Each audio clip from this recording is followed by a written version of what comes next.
අයිබෝන් දේ පුතේ. ඉතින් සියලු දෙනාම අදත් සාදරයෙන් පිළිගන්නවා ගණිතය YouTube නාලිකාවට. අපි මේ කතා කරගෙන යන 10 ශ්‍රේණියේ සහ 11 ශ්‍රේණියේ සම්පූර්ණ විෂය නිර්දේශය ආවරණය වෙන විදිහට කතා කරන ප්‍රශ්න පත්‍ර මාලාවේ සිංහල මාධ්‍ය සිසුන්ගේ 3 වෙනි ප්‍රශ්න පත්‍රයේ පළවෙනි කොටස තමයි අද අපි කතා කරන්න බලාපොරොත්තු වෙන්නේ. තාමත් පේපර් එක හම්බුනේ නැති දරුවෙක් ඉන්නවා නම් පළවෙනි වීඩියෝ ඩිස්ක්‍රිප්ෂන් එකේ තියෙන ලින්ක් එක PDF එක ඩවුන්ලෝඩ් කරගන්න. ඩවුන්ලෝඩ් කරගෙන පේපර් එක කරලා බලන්න ඔබට කොච්චර දුරට සාර්ථකව ගණිතීය ප්‍රශ්න පත්‍රයට මුහුණ දෙන්න පුළුවන්ද කියන එක. හරි. එහෙනම් අපි යමු වැඩේට. පළවෙනි ගැටලුව ඒ කොටසේ පළවෙනි ගැටලුව. මුදලකින් 3න් 2ක් රුපියල් 600ක් නම් එම මුදල සොයන්නලු. මුදලින් 3න් 2ක් සමානයි 600යි. එහෙනම් අපිට මුදල හොයන්න පුළුවන් 600 වැඩි කිරීම භාග සංඛ්‍යාව යහපැත්තට යනකොට පරස්පරය ගන්න ඕන උඩට මාරු වෙනවා. දෙවරක් 1යි දෙවරක් 3යි 300 වරක් 3 කියලා කියන්නේ රුපියල් 900යි. ඊළඟට බලමු දෙවෙනි ගැටලුව. කේන්ද්‍රික ඛණ්ඩයේ කරය දෙගුණ කළ විට එහි ඡාපදිග කී ගුණයකින් වැඩි වේද? අපි දන්නවා කේන්ද්‍රික ඛණ්ඩයක ඡාපදිග කියලා කියන්නේ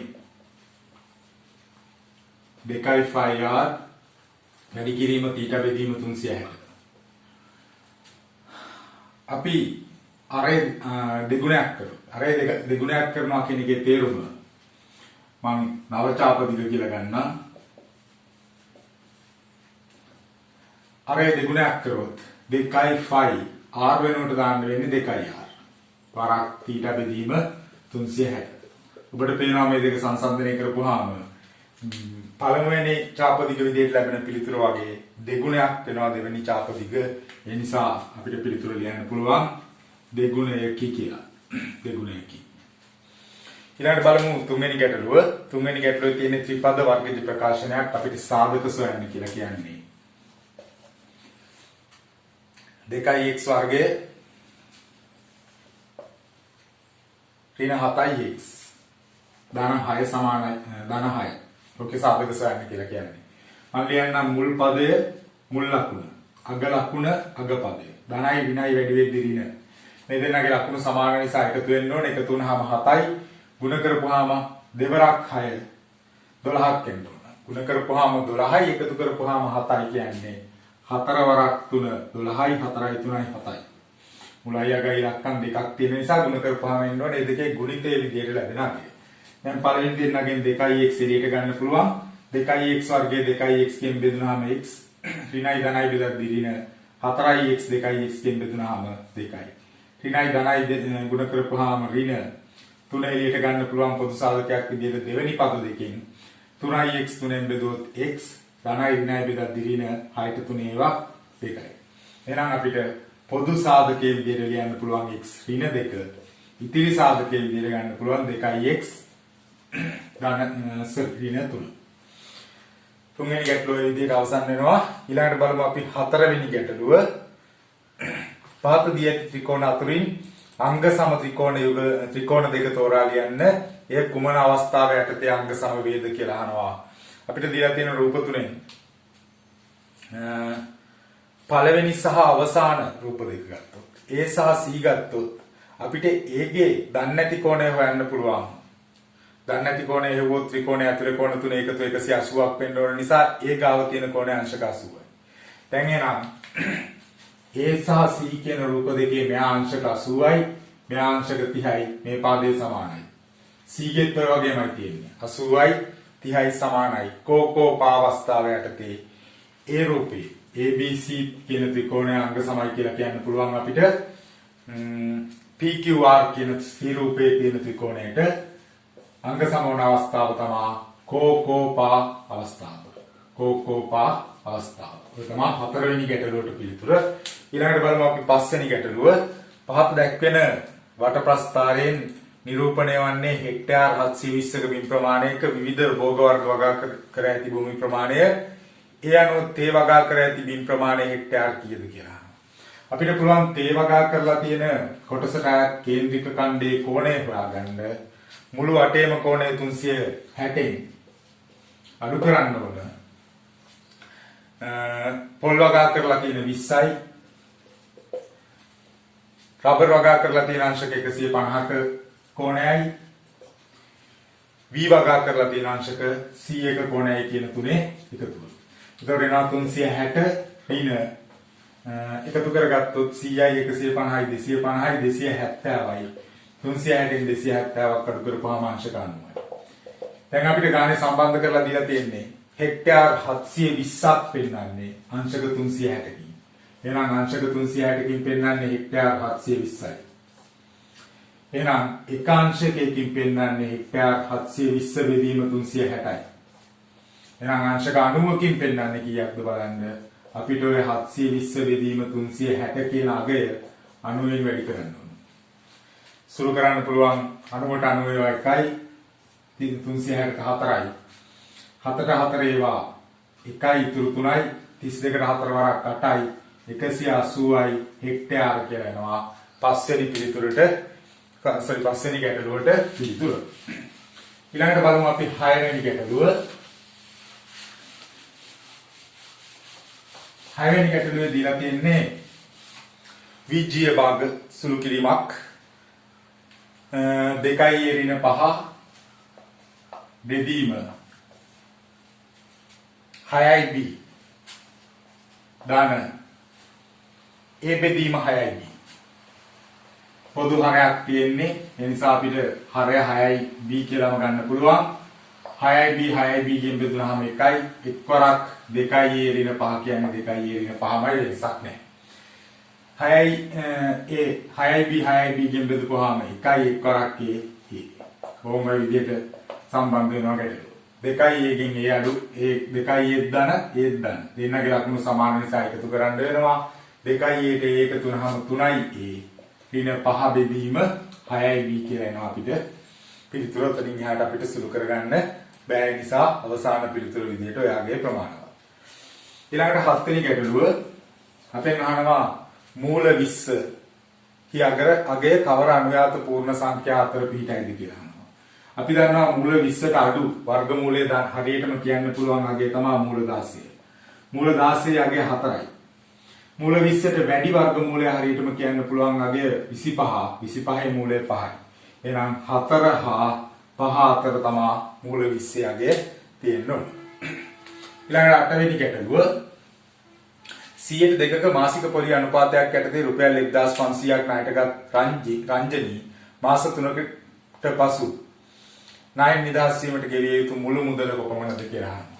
අපිට පළවෙනියට හොයන්න පුළුවන් පොලිය. පොලිය කියන්නේ මුදල වැඩි කිරීම කාලය වැඩි කිරීම පොලි ප්‍රතිශතය. මුදල රුපියල් 1500යි. කාලය මාස 3යි. පොලි ප්‍රතිශතය 100ට 2යි. 100ට 2 දීලා තින්නේ මාසික අගයක් විදිහට. ඒ නිසා කාලය මාස වලින් දැම්මට ගැටලුවක් නැහැ. බිංදු දෙකට බිංදු දෙකක් කපන්න පුළුවන්. දෙවරක් 3 6යි. 6 වරක් 15 කියන්නේ රුපියල් 90ක් පොලිය විදිහට ගෙවන්න ඕන. ආන් එහෙනම් එම නිසා ගෙවිය යුතු මුළු මුදල යා ණයට ගත්ත රුපියල් 1500 ගෙවන්නත් ඕන. රුපියල් 90ක පොලියක් ගෙවන්නත් ඕන. එතකොට එනවා 1590යි රුපියල්. රුපියල් 1590ක මුළු මුදලක් යාට ගෙවන්න වෙනවා. ඊළඟ 9 වෙනි ගැටලුව රූප සටහනක් දීලා තියෙනවා. රූපේ දැක්වෙන ABCD රොම්බසයකි. AEB සමද්විපාද ඍජුකෝණී ත්‍රිකෝණයක් නම් ADC කෝණය අගය අහනවා. ADC කෝණය අගය. මේ වගේ රොම්බසයක් දීලා තියෙනවා. රොම්බසයක් කියලා කියන්නේ සමාන්තර අෂ්ටවල එක වර්ගයක්. ඊළඟට මෙතන ඍජුකෝණී සමද්විපාද ත්‍රිකෝණයක් මෙතන තියෙනවා. මේ පාද දෙක සමානයි නම් මේ ඉස්සරහා තියෙන කෝණ දෙක සමානයි සමද්විපාද ක්‍රමයේ. එහෙනම් මේ එක කෝණයක් අංශක 45 බැගින් වෙන්න ඕන 180 සම්පූර්ණ වෙන්න. එතකොට අපි දන්නවා මේ මෙතන තියෙන සරල රේඛාවක් මත පිහිටි බද්ධ කෝණ අනුව මේ කෝණය 135ක් වෙන්න ඕන 180 සම්පූර්ණ වෙන්න. එහෙනම් අපිට ලියන්න පුළුවන් ADC කියන මේ මෙතන තියෙන කෝණය සමාන වෙනවා මෙයාට 135යි. හේතුව ලියන්න පුළුවන් සමාන්තර ආශ්‍රයක සම්මුඛ කෝණ කියලා.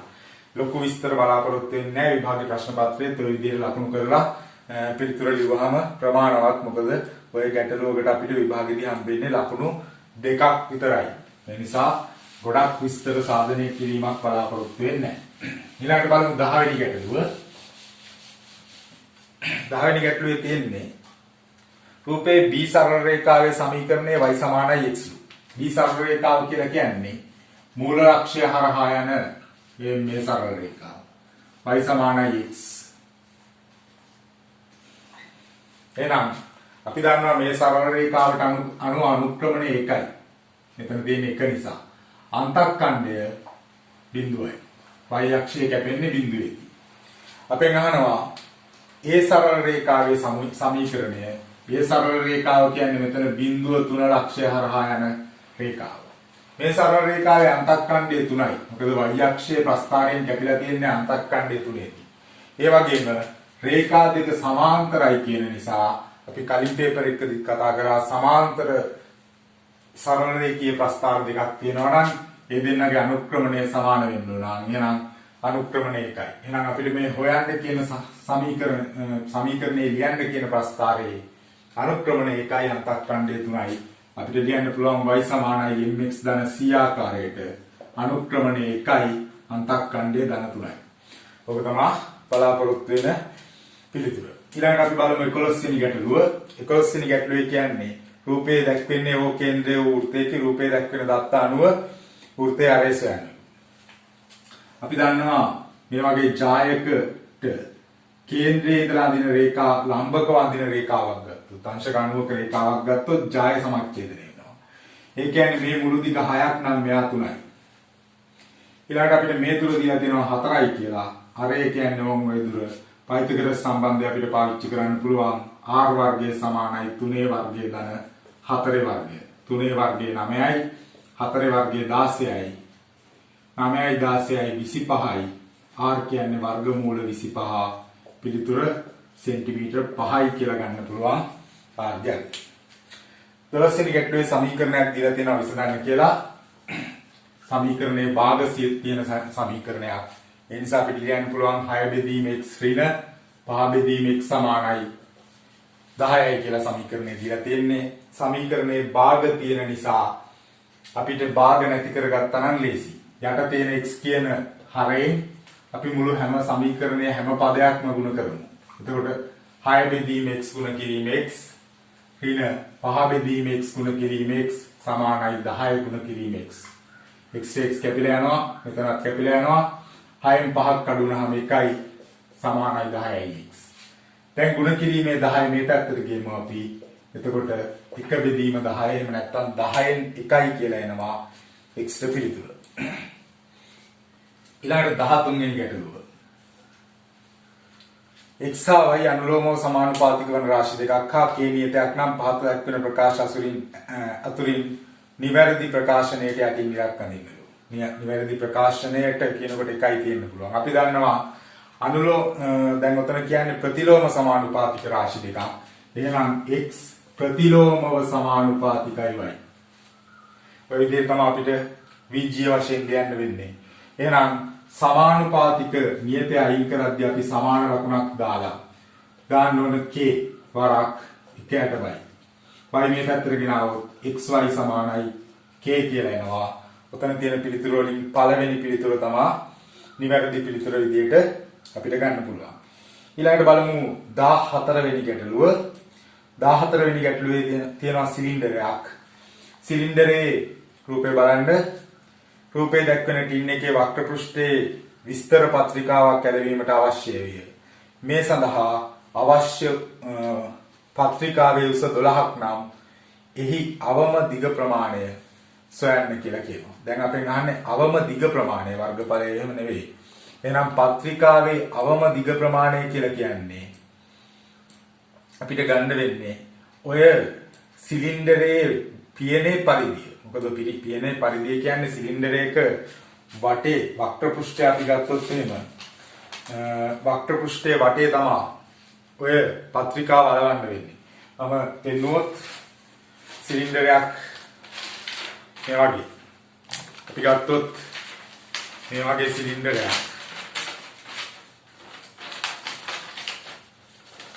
සිලින්ඩරයක වක්‍ර පෘෂ්ඨය කියලා කියන්නේ මේ වටේ පෘෂ්ඨය. කොහොම මේ වටේ පෘෂ්ඨය තමයි අපි ලේබල් එක අලවන්නේ. දිග ඇරියොත් එහෙම දිග මේ දිග තමයි එන්නේ. ඔය ලේබලේ දිග විදියට. ලේබලේ දිග විදියට සිලින්ඩරයේ තියෙන්නේ. සිලින්ඩරයේ මේ පියනේ පරිධිය. එහෙනම් අපි දැන් පියනේ පරිධිය තමයි හොයන්න වෙන්නේ.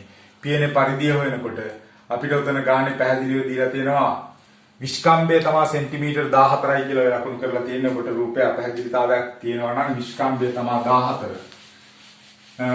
එතකොට විස්කම්භය 14යි කියන්නේ පරිධිය 7යි.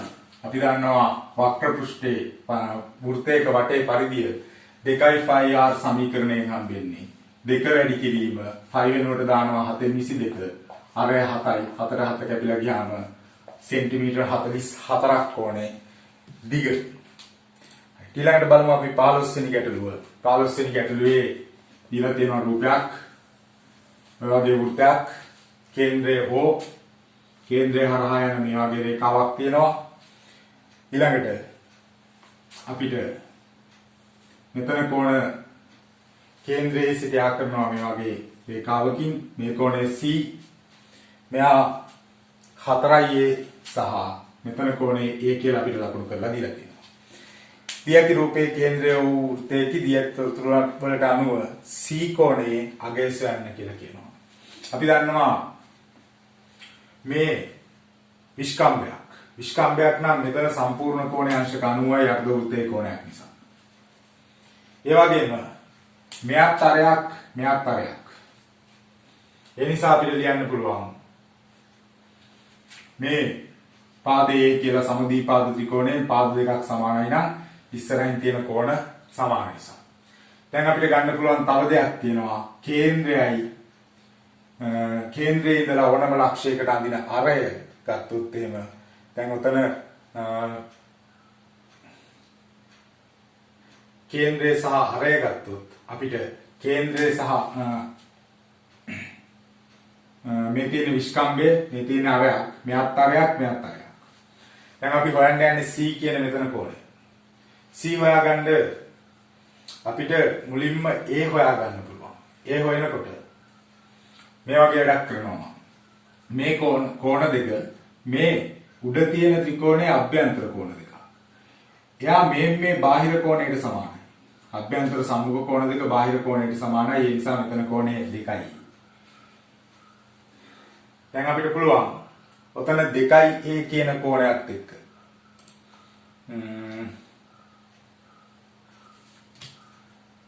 මම 2A කෝණය ගන්නෑ. උඩ තියෙන දැනට අපිට දීලා තියෙන தত্ত্ব වලින් හදා ගන්න පුළුවන් වෙයි. මේ පාදයට සමාන නිසා මෙයා A. ඒ වගේම මේ පාදයට සමාන නිසා මෙයා 4යි නම් මෙයා 4යි. ආන්ගේ නම් මෙතන තියෙන 5යි A කියන කෝණය සමාන වෙනවා අංශක 90ට. A කෝණය අංශක 18යි බෙදුවොත්. දැන් අපි හොයන්න ඕන 4යි A. C සමානයි 4යි A නිසා 4 වැඩි කිරීම ඒ කියන්නේ 18යි. 4 වරක් 18 කියන්නේ අංශක 72ක කෝණයක් එයි C කෝණයේ විදිහට. ඊළඟට බලමු අපි 16 වෙනි ගැටලුව. අපිට සමගාමී සමීකරණ දෙකක් දීලා තියෙනවා. සමගාමී සමීකරණ විසඳීමකින් තොරව x ධන y යගේ සොයන්න.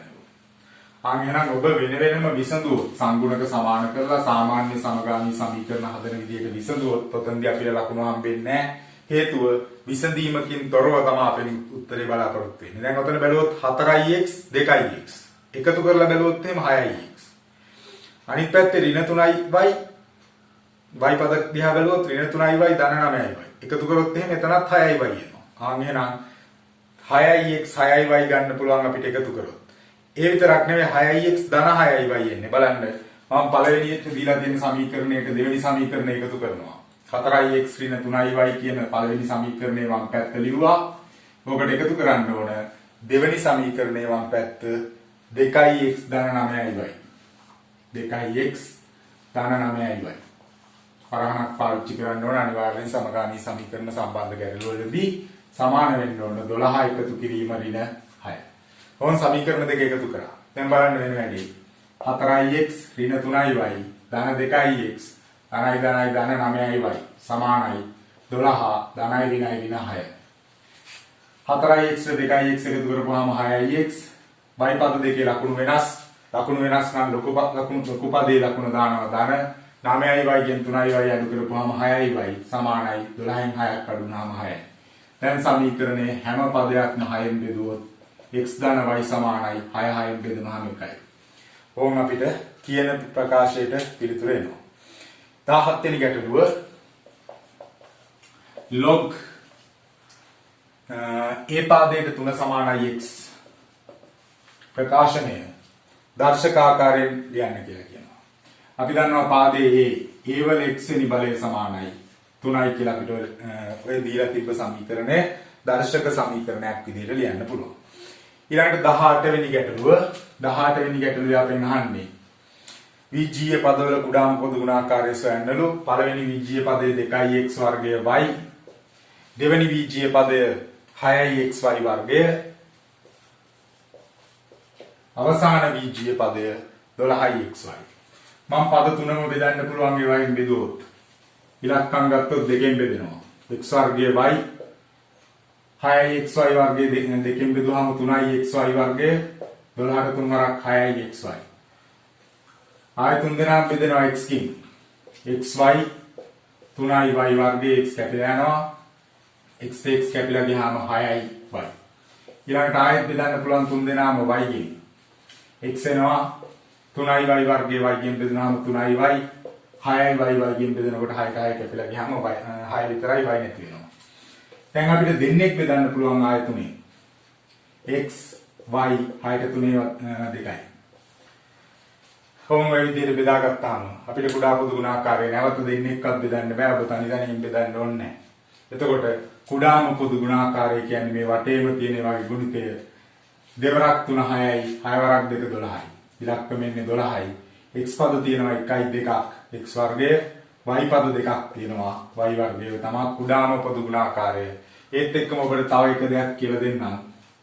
මහා පොදු සාධකය හොයන්න කිව්වොත් අපි ගන්නේ තනිතන් දෙන්නෙක් බෙදපේවා නෙවෙයි තුන් දෙනාම බෙදුන ඕම් ඔය පද ටික අරගෙන වැඩි කරොත් එනවා මහා පොදු සාධකය. මහා පොදු සාධකය එන්නේ නම් 2යි xy කියලා. ඒක මතක තියාගන්න තුන් දෙනාම බෙදෙන ඒවා විතරක් වැඩි කරපුවාම අපිට එන්නේ මහා පොදු සාධකය. ඊළඟට 19 වෙනි ගැටලුව.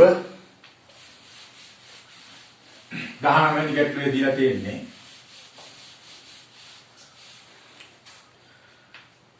කේන්ද්‍රය ඕවන වෘත්තයේ කේන්ද්‍රයේ සිට AB ජායේ මධ්‍ය ලක්ෂයට ඇති දුර 4යිලු.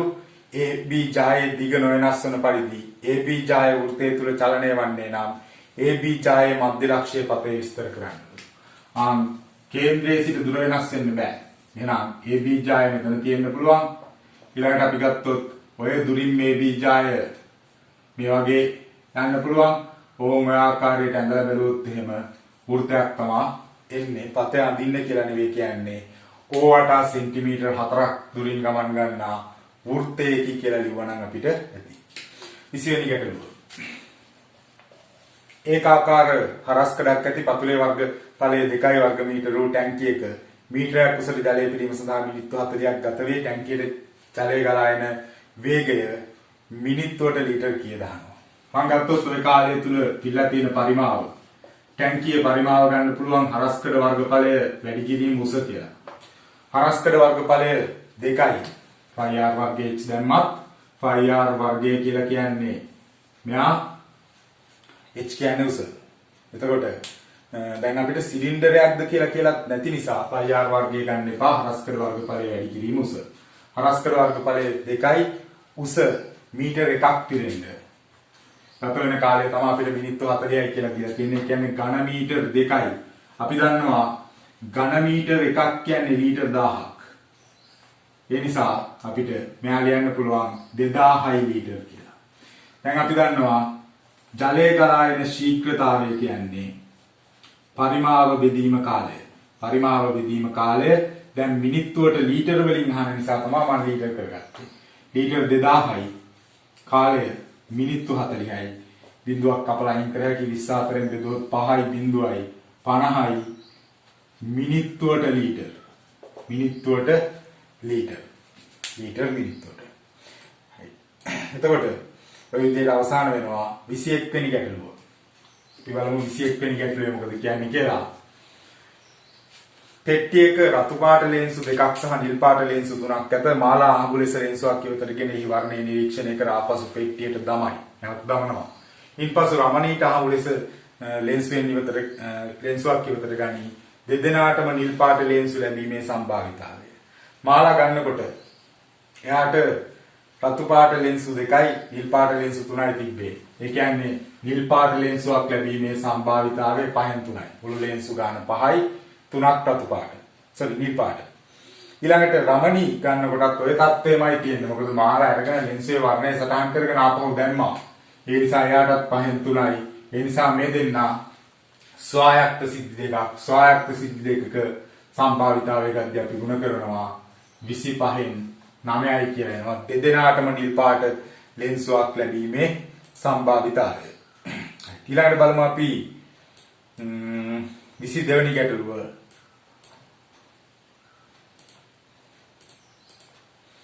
ABC ඍජුකෝණී ත්‍රිකෝණයෙහි AB 12 සෙන්ටිමීටර්ලු ABC AB 12 centimetre AC 20 centimetre නම් ABC ලක්ෂ හරහා යන වෘත්තය RS යන්න කියලා කියනවා. ABC ලක්ෂ 3ම හරහා යනවා කියලා කියන්නේ මේ පාදයේ සමච්ඡේදකය රම්භ සමච්ඡේදකය ඔය වගේ රේඛාවක් මේ පාදයේ රම්භ සමච්ඡේදකය මේ වගේ රේඛාවක් හරහා යනවා. එහෙම කිව්වේ නැත්නම් ඔබට පැහැදිලිව පේනවා AC ලක්ෂ දෙක හරහා යන්න නම් මේ පාදයේ හරිමැද ඉඳලා තමයි ගන්න වෙන්නේ අනිවාර්යයෙන්ම. එතකොට B හරහාත් යනවා. ඒ නිසා මේ පාදයේ හරිමැද ඉඳලා ඒ දක්වා දුර සෙන්ටිමීටර් 10යි කියන පිළිතුරට අපිට යන්න පුළුවන් 22 වෙනි ගැටලුවට. ඊළඟට බලමු අපි 23 වෙනි ගැටලුව. 23 වෙනි ගැටලුවේ කියන්නේ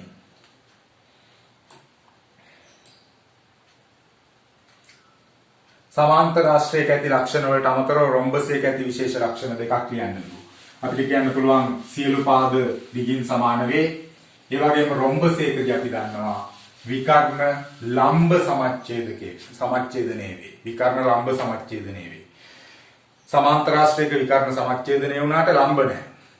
රොම්බසයක ලම්බයි. 24 වෙනි ගැටලුව. ශිෂ්‍යයින් 10 දෙනෙකුට එක්තරා ගණිත පරීක්ෂණයක ලකුණු වල මධ්‍යන්නේ 68යි. තව එක් ශිෂ්‍යයෙකුගේ ලකුණු මේට එකතු වූ විට මධ්‍යන්නේ වූයේ 70යි. 11 වෙනි ශිෂ්‍යයාගේ ලකුණු ගණන කීයද කියලා අහනවා. 10 දෙනෙක්ගේ මධ්‍යන්නේ 78යි කියලා කියන්නේ ඔක්කොගේම ලකුණු වල එකතුව 10 දෙනාගේම 78 වරක් 10යි.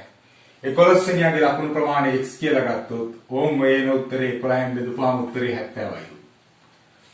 11 වරක් 70 770යි. එතන එනවා 780 ඍණ x. x මේ පැත්තට ගෙනාවොත් 780 ඍණ 770 කියන්නේ 10යි. 11 වෙනියාගේ ලකුණු ප්‍රමාණය. 25 වෙනි ගැටලුව. පළවෙනි කොටසේ අවසාන ගැටලුවේ අපි ඉන්නේ. මිනිස්සු 8 දෙනෙකුට දින 6කදී නිම කරන වැඩ කොටසකින් අඩක් නිම කිරීමට මිනිසුන් 3 දෙනෙකුට දින කීයක් ගත වේද? මිනිස්සු 8 දෙනෙක් දින 6කදී වැඩ කරන කොටස කියන්නේ උච්චර කාර්ය ප්‍රමාණයක් මිනිස් දිනවලින්. ඕකෙන් අර්ධයක් කියන්නේ මේකෙන් භාගයක් සමාන වෙන්න ඕන. මිනිස්සු 3 දෙනෙකුට දින කීයක්ද කියලා අහන්නේ. දින ගණන මම ගත්තා x කියලා. දෙවරක් 1යි දෙවරක් 3යි 8 වරක් 3 24යි. මේ ගුණ කිරීමේ 3 මෙහෙට එනකොට බෙදීමේ 3 වෙනවා. 3 වරක් 1යි 3 වරක් 8යි.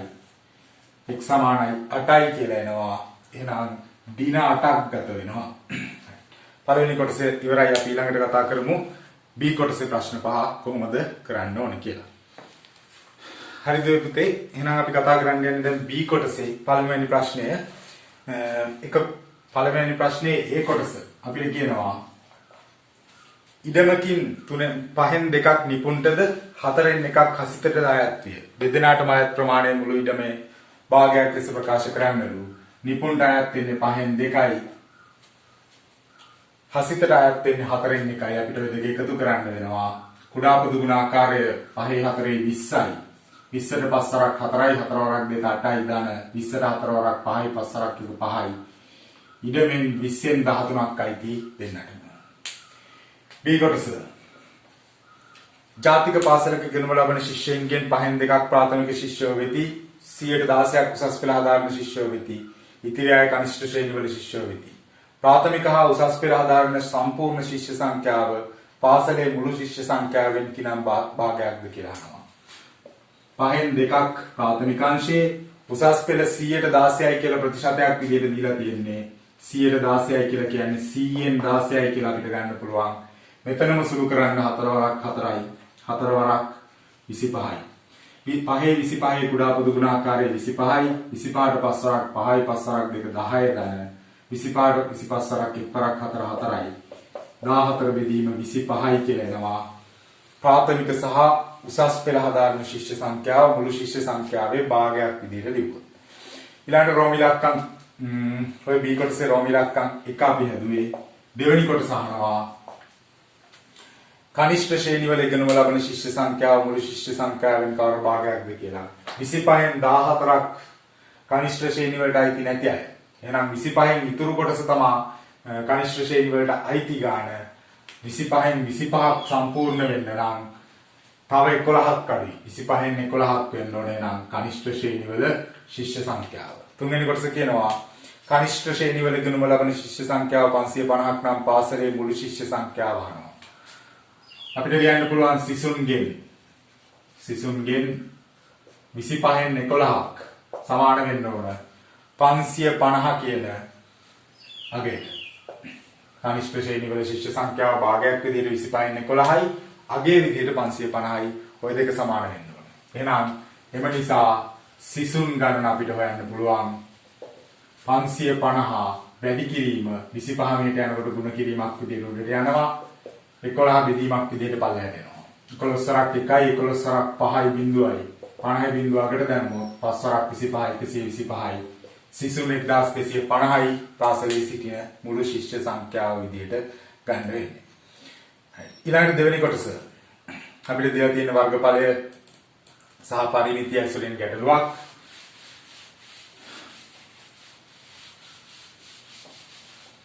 දෙවෙනි ගාන ABCD ඍජුකෝණාශ්‍රාකාර කොටසකින් අර්ධ වෘත්තාකාර කොටසකින් සමන්විත උද්‍යානයක රූප සටහනක් මේ දැක්වේ.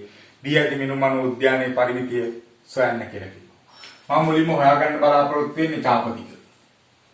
අර්ධ වෘත්තාකාර කොටසක් තියෙනවා. අර්ධ වෘත්තයේ චාප දිග හොයනකොට අපිට පාවිච්චි කරන්න පුළුවන් මුළු රවුමක්ම තිබ්බනම් 2πr පොදු වශයෙන් θ කෝණයක් තියෙනවා නම් θ බෙදීම 360යි. දෙක වැඩි කිරීම ෆයි කියන්නේ 7/22 වැඩි කිරීම අරය ඔබට පේනවා පහළම පාදයේ 14යි. ඒ කියන්නේ BC දිග 14යි. BC දිග 14ක් වෙනකොට AD දිග 14යි. ඒ කියන්නේ විස්කම්භය 14ක් නම් අරය 7යි. අර්ධ වෘත්තයක් නම් කෝණය 180 බෙදීම 360යි. 180න් කැපුවොත් 8ට 2ක් ඉතුරු වෙනවා. 2ට 2 කැපිලා යනවා. 4 4 කැපිලා යනවා 22යි මීටර. ඊළඟට මම ගන්නවා පරිමිතිය. එම නිසා පරිමිතිය කියන්නේ වටේම දිග. ඔය 22 කියන චාප දිගට අපිට එකතු කරන්න වෙනවා 20යි 14යි 20යි කියන ඉතුරු පාද 3. 2යි 4යි 6යි 2යි 2යි 4යි 1යි 5යි 2යි 7යි මීටර 76ක පරිමිතියක් තියෙනවා ඔය උද්‍යානයේ පරිමිතිය විදිහට. දෙවෙනි කොටස අහනවා උද්‍යානයේ වර්ගඵලය. වර්ගඵලය හොයද්දිත් මම අර්ධ වෘත්තයේ වර්ගඵලය ඉස්සෙල්ලා හොයා ගන්නවා. 5r වර්ගය වැඩි කිරීම θ බෙදීම 360.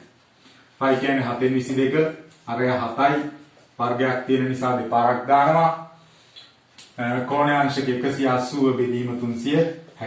1යි 2යි දෙවරක් 1යි දෙවරක් 11යි 4ක් 1යි 4ක් 1යි 11ක් 7 77යි වර්ග මීටර කියලා එනවා. ඊළඟට මම ගන්නවා ඍජුකෝණාශ්‍රාකාර කොටසේ වර්ගඵලය.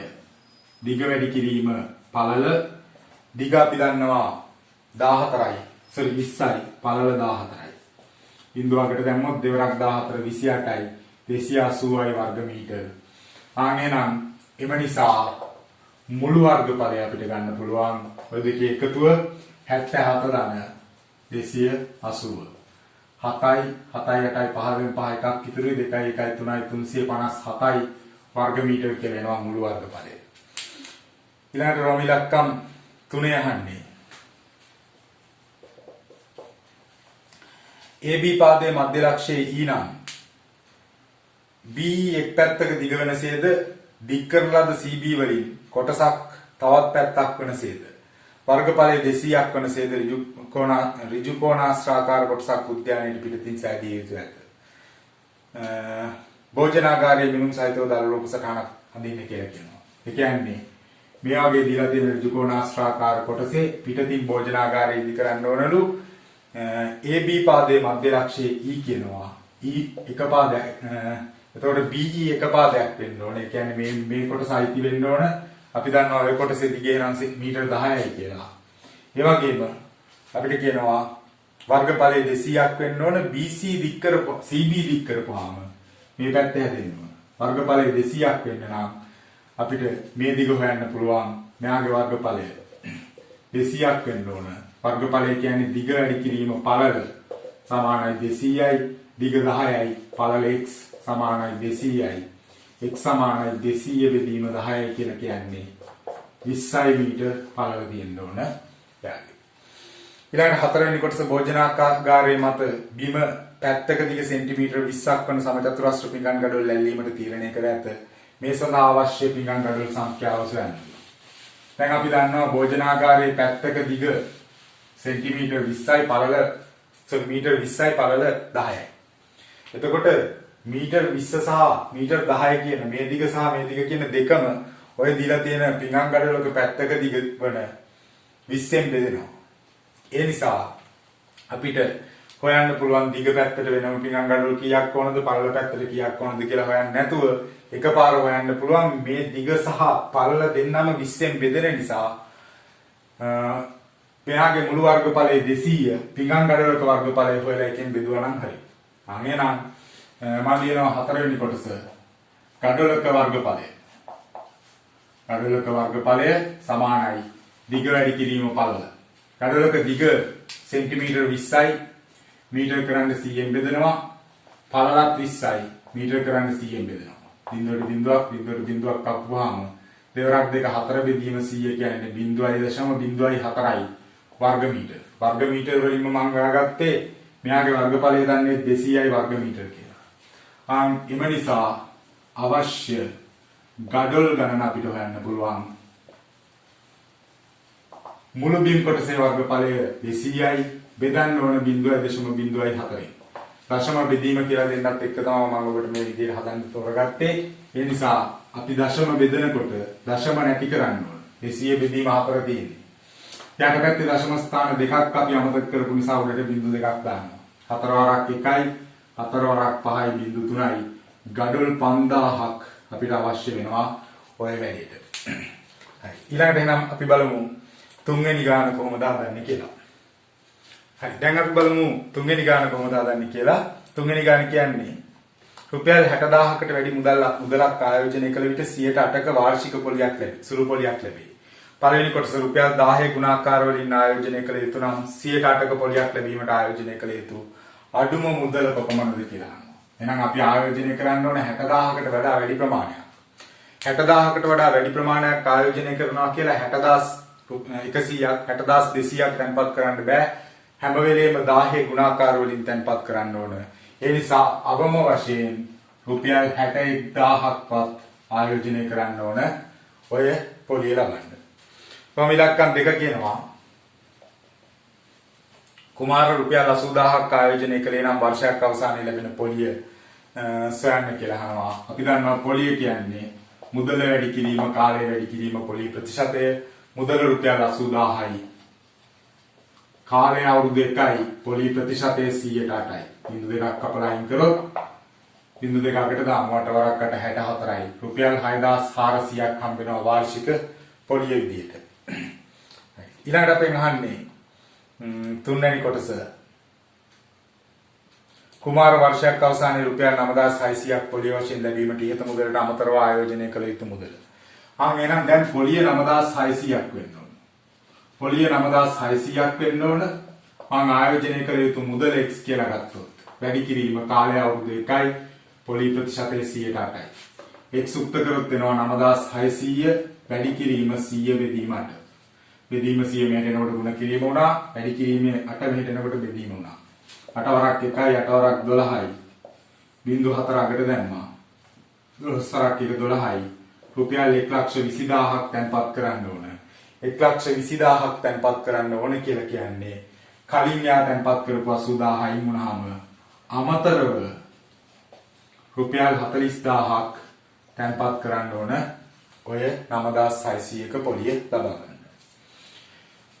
ඊළඟට බලමු අපි හතරවෙනි ගැටලුව. වරුණි විභාගයකින් සමත් වීමේ සම්භාවිතාවය 5න් 3ක් වේ. ඒ විභාගයෙන් අසමත් වීමේ සම්භාවිතාවය සොයන්න කියලා කියනවා. සමත් වීමේ සම්භාවිතාවය 5න් 3යි නම් අසමත් වීමේ සම්භාවිතාවය 5න් 2යි. එක්ක සමත් වෙන්න ඕන නැත්නම් අසමත් වෙන්න ඕන. කොහොම ඉලක්කම් 2 කියනවා. පහත දී ඇති රුක් සටහනේ ශාඛා වලට අදාළ සම්භාවිතාවය ලියන්නලු. මේ පැත්තේ දීලා තියෙනවා සමත් වීම, මේ පැත්තේ අසමත් වීම. සමත් වීමේ සම්භාවිතාවය 5න් 3යි. අසමත් වීමේ සම්භාවිතාවය 5න් 2යි. තුන්වෙනි කොටස සමත් විභාගයෙන් සමත් වන අය සම්මුඛ පරීක්ෂණයකට මුහුණ දිය යුතුය. ඒ අනුව වර්ණි සම්මුඛ පරීක්ෂණයේ සමත් වීමේ සම්භාවිතාවය 3න් 2ක් නම් රුක් සටහන දීර්ඝ කර සම්භාවිතාව ලකුණු කරන්න. මේ තියෙන විභාගය. ඊළඟට යාට යන්න වෙනවා සමත් තුනත් විතරක් සම්මුඛ පරීක්ෂණයට. විභාගය අසමත් නම් ගෙදර යන්න වෙනවා. සම්මුඛ පරීක්ෂණ නැහැ. එහෙනම් සම්මුඛ පරීක්ෂණයේ සමත් වෙන්න පුළුවන් අසමත් වෙන්න පුළුවන්. සම්මුඛ පරීක්ෂණයේ සමත් වීමේ සම්භාවිතාවය 3න් 2යි. අසමත් වීමේ සම්භාවිතාවය 3න් 1යි. මේ ශාඛා ඇඳලා තිබ්බොත් වැඩි. විභාගය අසමත් නම් සම්මුඛ පරීක්ෂණ නැත. තුන්වෙනි කොටස. විභාගයෙන් තුන්වෙනි කොටස ඇන්දේ දැන් අපෙන් අහන්නේ හතරවෙනි කොටස. 3 හරි හඳලා ඉවරයි අපි. 4 වර්ණ විභාගයෙන් සමත් වී සම්මුඛ පරීක්ෂණයෙන් අසමත් වීමේ සම්භාවිතාවය. විභාගයෙන් සමත් හැබැයි සම්මුඛ පරීක්ෂණය අසමත් කියන්නේ ඕම් වල ශාඛා දිගේ වැඩි කරන්න වෙනවා. 5න් 3 වැඩි කිරීම 3න් 1. 3ට 3 කැපිලා යනවා 5න් 1යි. විභාගයෙන් සමත් වී සම්මුඛ පරීක්ෂණයෙන් අසමත් වීමේ සම්භාවිතාවය. ඊළඟට පස්වෙනි ගැටලුව වෘත්ත ප්‍රස්ථාරයක් වට ප්‍රස්ථාරයක් අපිට දීලා තියෙනවා. අපි බලමු කොහොමද වැඩේ විසඳගන්නේ කියලා. පස්වෙනි ගානේ ඒ කොටස. පෞද්ගලික බැංකුවක තම කාර්යයන් ඉටු කර ගැනීම සඳහා පැයක් තුලදී පැමිණි පාරිභෝගිකයන් සංඛ්‍යාව පිළිබඳ තොරතුරු පහත වට ප්‍රස්ථාරයේ දැක්වේ. අලුත් ගිණුමක් ආරම්භ කිරීමට පැමිණි පාරිභෝගිකයන් දක්වන කේන්ද්‍රික ඛණ්ඩයේ කෝණය සොයන්නලු. දීලා නැති කේන්ද්‍රික ඛණ්ඩයේ කෝණය එක අපිට එනවා 360යි මුළු කෝණය ඔකෙන් අඩු කරන්න ඕන 120 ධන 60 ධන 60 ධන 40 කියන අනිත් දීලා තියෙන කෝණ ඔක්කොගෙම එකතු 120 ධන 60 ධන 60 ධන 40 360 අඩු කිරීම 120යි 40යි 160යි 160යි 60යි 240යි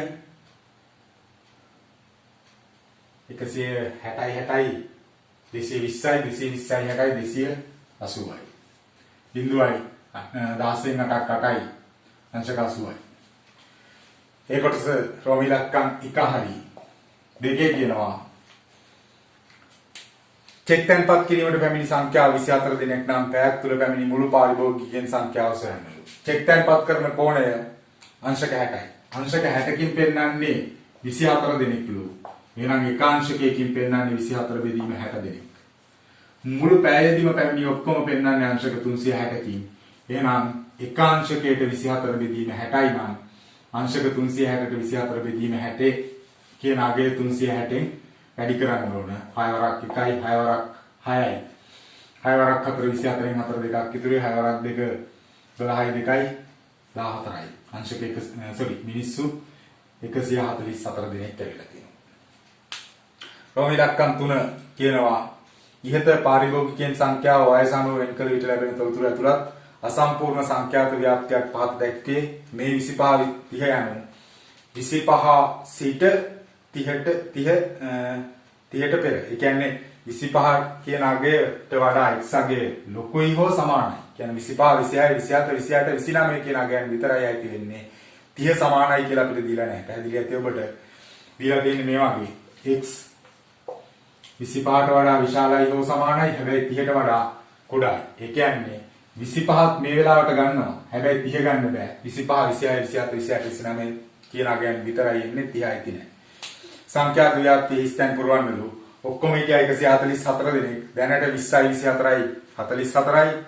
අපි බලමු ඔතන ඔක්කොම කීයක් ඉන්නවද කියලා. දැනට ලකුණු කරලා තියෙන අය. එතකොට 30 35 අතර පැමිණි අය හොයන්න 144 කියන මුළු අගෙන් අඩු කරන්න ඕන. 20 ධන 24 ධන 36 ධන 20 ධන 16. 36 ධන 20 ධන 16. ඔය තමයි රෝම ඉලක්කම් 3 හිස්තැන් පුරවන්න කියන එකට පිළිතුර. සුළු කරොත් 144 රින 0.4යි 4යි 6යි 10යි 6යි 16යි 6 එකක් පිටුරුයි 1යි 1යි 2යි 2යි 4යි 4යි 3යි 7යි 2යි 9යි 9යි 2යි 11යි 14න් 6ක් 8යි 3න් එකක් 2යි 28 දෙනෙක් එන්න ඕන ඔය හිස්තැනට. ඊළඟට කියනවා මේ ප්‍රාන්තරයේ අඩංගු පන්ති මාතේ අඩංගු පන්ති ප්‍රාන්තරය හා මධ්‍යස්ථ අඩංගු පන්ති ප්‍රාන්තරය ලියන්නලු. අපි හෙව්වොත් මාතේ කියලා කියන්නේ මාත පන්තිය විදිහට අපිට ගන්න වෙන්නේ. දැන් ඔය මාතය කියන්නේ වැඩිම දෙනෙක් අයිති පන්තිය. වැඩිම දෙනෙක් අයිති පන්තිය උතන 36 දෙනෙක් අයිති වෙලා තියෙන්නේ 40 45 කියන වයස් පන්ති ප්‍රාන්තරයට. 40 45 කියන පන්ති ප්‍රාන්තරයට. ඊළඟට මධ්‍යස්ථ පන්තිය කියන්නේ 144 දෙනාගේ හරි මැද අගය. 144 දෙකෙන් බෙදුවොත් 72 අයිති වෙන්නේ කොතනටද කියන එක. ඔබට පේනවා පළවෙනි පන්ති ප්‍රාන්තර දෙක එකතු කරොත් 20යි 24යි 44යි 44ට මේ 28 එකතු වුණොත් 44 ධන 28 කියලා කියන්නේ 4යි 8යි 12න් දෙක එකක් ඉතුරුයි 4යි 2යි 6යි 1යි 7යි හරියටම 72 එනවා. හරියටම 72 වෙනි අයිති වෙන්නේ ඔතන තියෙන 35 40 කියන පන්ති ප්‍රාන්තරයට. දැන් ඔතන අපෙන් ඇහුවේ මධ්‍යස්ථ පන්තිය මොකක්ද කියලා. මධ්‍යස්ථ පන්තිය විදිහට තෝරගන්නකොට අපිට තෝරගන්න වෙන අගය ගැන සැලකිලිමත් වෙන්න ඕන. හරි මැද තියෙන අගය අපි ගන්නෙ. හැබැයි ඔතන තියෙන ඉරට්ට සංඛ්‍යාවක් විදිහට තමයි මිනිස්සු මුළු ගණන අපිට දීලා තියෙන්නේ. එතකොට 35 40 කියන පන්තිය ගන්න පුළුවන් අපිට. ගැටලුවක් නැහැ. 72 කියන්නේ 35 40 කියන පන්තියේ තියෙන අවසාන එක්කනා. ඒ නිසා අපි ගමු මධ්‍යස්ථ පන්තිය 35 40 පන්තිය. ඊළඟට බලමු අවසාන කොටස. පස්වෙනි කොටස වයස අවුරුදු 40ට වැඩි පාරිභෝගිකයන් සංඛ්‍යාව මුළු සංඛ්‍යාවේ ප්‍රතිශතයක් ලෙස. 40ට වැඩි පාරිභෝගිකයන් 36යි 20යි 56යි 56යි 16යි කියන්නේ 56යි 10යි 66යි 72යි. 72ක් ඉන්නවා. 72 රෝම ඉලක්කම් 5 40ට වැඩි අය 72ක් ඉන්නවා. මුළු ගාන 144න් ප්‍රතිශතයක් විදිහට ලියන්න 100න් වැඩි කරන්න ඕනේ. 1යි 2යි 100 බෙදීම 2 කියන්නේ 150යි. ඔහොම මේ විදිහට අපි තුන්වෙනි ප්‍රශ්න පත්‍රයේ පළවෙනි කොටස කතා කරලා ඉවර කරනවා. ඊළඟ සතියේ අපි හම්බෙමු තුන්වෙනි ප්‍රශ්න පත්‍රයේ දෙවෙනි කොටසත් එක්ක.